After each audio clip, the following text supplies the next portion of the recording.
Сәлем достар, бүгін осындай керемет шарлотка жасаймыз. Ол үшін ыдысымызға 3 жұмыртқаны жарып, араластырамыз. Және аз-аздан қант қосамыз. Қантымызды бірінші ерітіп алу керек осылай. Одан кейін ұнымызға разрыхлитель қосып, аз-аздан қосып, қасықпен араластырамыз. Енді сізде үлкен алма болса 3 алма жетеді, менде кішкентай алма, сол үшін 7-8 алманы алып, осылай турап қамырымызға саламыз.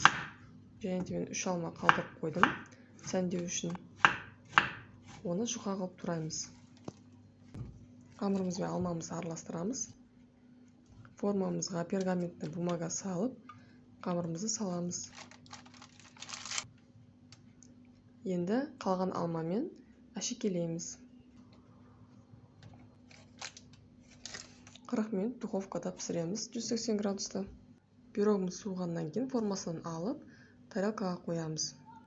Рецепт ұнаса лайк басыңыздар. Және суылғаннан кейін үстіне сахарный пудра сеуіп шығыңыз. Астарыңыз дәмді болсын, рахмет.